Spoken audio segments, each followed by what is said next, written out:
বিসমিল্লাহির রহমানির রহিম।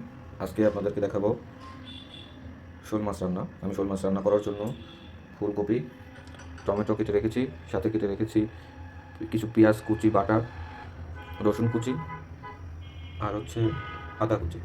যেহেতু আমার কাছে বাটার কোনো কিছু নেই, আর মরিচ কেটে রেখেছি। এই যে এখন কড়াইতে তেল দিয়ে দিয়েছি, এখন রান্না শুরু করব।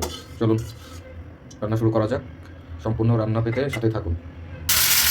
প্রথমে আমি কপিটা দিয়ে দিচ্ছি একটু ভাজা ভাজা করে নেওয়ার জন্য।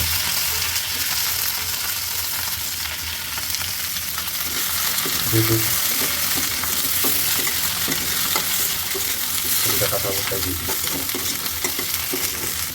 এখানে কপির উপরে দেবো হলুদ, মরিচের গুঁড়া সাথে দিয়ে দিচ্ছি কিছু পরিমাণ, দিয়ে দিচ্ছি জিরা, দিয়ে দিচ্ছি কিছুটা গরম মশলা, দিয়ে দিচ্ছি পেঁয়াজ আদা রসুন কুচি, দিয়ে দিচ্ছি মরিচ।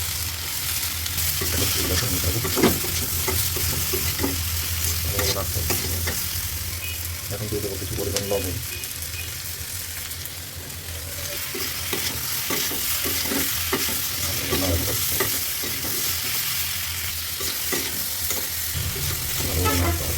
একটু কষায় নিতে হবে কপিটা। একটু তেল ছাড়তে দেখেন গায়ে থেকে। এখন একটা নাড়া দিয়ে পানি দিয়ে দেবো, দিয়ে দিচ্ছি পানি।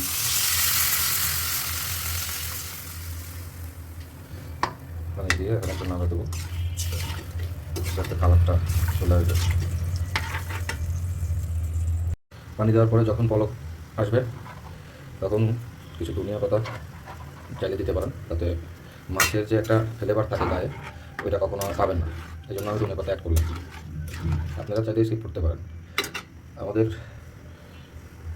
কাছ থেকে নতুন নতুন রেসিপি পেতে অবশ্যই ব্যাচেলরের সংসারের চ্যানেলটিকে সাবস্ক্রাইব করবেন। এখন আমি মাছ দিয়ে দেবো।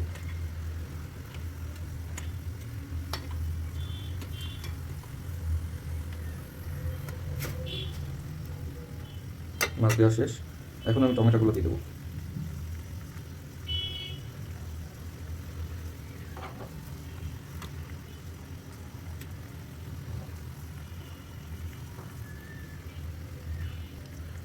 দেখেন আমাদের রান্না ইতিমধ্যে তরকারি ইতিমধ্যে কালার চলে আসছে।